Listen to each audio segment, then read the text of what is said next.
We got one more of these. Top Google questions globally. What are people asking about real estate?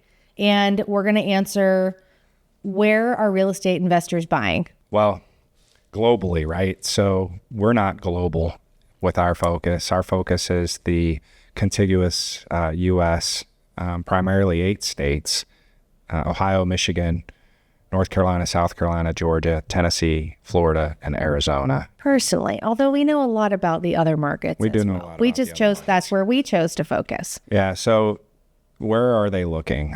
You could pick some of the top names in real estate. So we were in a conversation and doing some typing and some looking things up. Barbara Corcoran is Pittsburgh, a focus for her. Columbus, a lot of stuff going on in Columbus. There's a lot of people that want in Columbus, not just people, but businesses too. I watched an interview with Barbara, and it caught my attention because we have a primary resident in Ohio, and she specifically said Columbus. And when you live in Ohio, we know that Columbus is a booming market in real estate. Yeah, They are building quickly. They are building businesses there.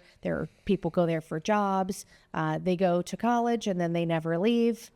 There's so much happening in that community. So that's one area which I was actually surprised. I thought, wow, she's buying there. What is she buying there? She's buying housing, multifamily, large apartment complexes. Yeah, those are job growth and population growth, right? I mean, it's the number 1 and 2 thing that we focus on, not necessarily in that order, but it's definitely part of her mix. Indianapolis, Indiana. So when you take those 3 areas, Pittsburgh, Pennsylvania, and you take Columbus, Ohio, and Indianapolis, Indiana, there are big corporations that are there, job growth and population growth. So there's a flight into those markets for both owners as well as folks that are going to rent, be it near-term or long-term renters. So all of those things matter as to why you would want to invest in real estate in those in particular markets. Well, I think that's why the big money likes it, because they're building, 100 and 200 door apartment complexes because people need places to live, shelter, and they're young professionals, and maybe they can't afford or they don't want to put their roots down there yet, but they need to live there for a few years. Interestingly enough, you say young, new buyers or buyers that are not yet prepared to purchase. The median housing price in the United States is about $425,000. That's going to, rise or fall slightly, but that's about the number right now. And in each one of those markets, the median home price is, I'm pretty sure, below $300,000. And when you have job growth, population growth, and the median home price below the national average, another good indicator of where you may want to buy. Yeah, sounds like a great opportunity. Bigger cities like Atlanta, bigger cities like Charlotte, Phoenix, you find big money going into those markets. And, we bought our house in Maricopa County, Phoenix, back in January. And for co-investors, one of the reasons that we bought it was because it's within walking distance of downtown Phoenix. It's in a historical neighborhood with big, giant palm trees. Vacation destination, traveling for conventions, events. Yes.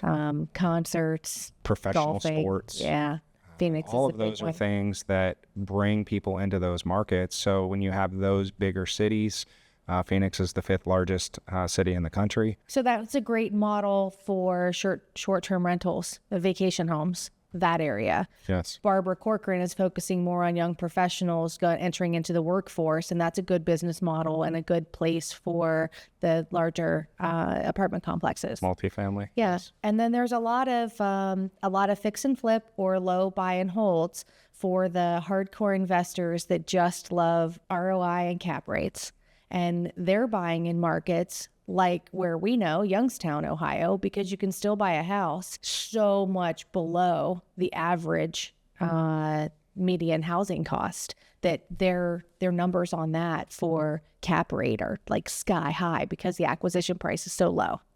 Very true. So cap rate, what's your net operating income and what's the value of the home? And you just simply divide net operating income by the value of the home. So you back out your property management fee, you back out your property taxes, your maintenance, and your insurance. And when you back all those things out, that produces a number. So if you have $25,000 in annual income, and you have $10,000 in expenses, your net operating income is 15 grand. 15 grand divided by the value of the home or the real estate gives you your cap rate. And if you are an investor and cap rate is part of your search, then it's a way for you to categorically bring in investment opportunities and exclude them. And that's what we were just talking about with niche and going deep and finding a way to get a groove with your search so that you can stay focused and not get distracted by all of these real estate opportunities that present themselves as you are becoming an investor. Sure. And I've run into this a lot with clients. So they're focused on buying a property and doing long-term rents, and they want to acquire 10 or 15 doors over the next few years.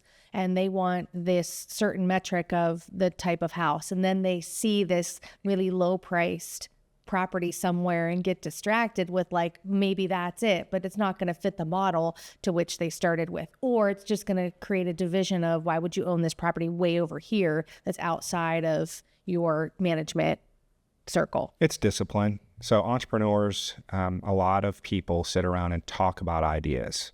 The successful entrepreneurs implement them. And when I say successful, so we sit around and we have a conversation, okay, let's go act and implement. How you really become good and great, good to great, is stay focused on your niche after you're implementing the idea. So you go deeper and deeper and deeper. And as you begin to find these ideas become more niche oriented, then you carve out this way to go search broad for that specific niche. And that's where you can really begin to turn some cool things into wonderful opportunities. Right. So the answer to where are real estate investors buying is truly my favorite real estate answer. It depends. And everywhere? Everywhere. Yeah, definitely everywhere. Seeing as though each market offers something different. You have to be really disciplined, focused.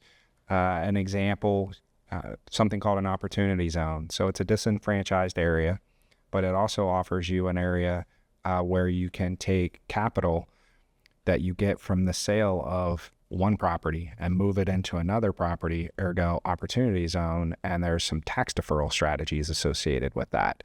And that tax deferral strategy should, if you're going to consider opportunity zones, be part of your search strategy so that you can play into those opportunity zone areas and revitalize.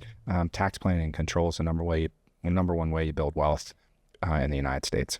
And is there some, maybe some grant money or some additional resources that people could look at that? Those are all available typically in opportunity zones. You can couple economic development, which is what you're talking about, grants, state bonds, all things that go into helping revitalize. That's a whole nother niche. Yes, that's one I love playing with. So just, pick what you want and then roll down that road. That's a shout out to my dad. Economic development. One of the biggest projects that he ever worked on was bringing Stihl International chainsaws, weed whackers, hedge trimmers to Virginia Beach.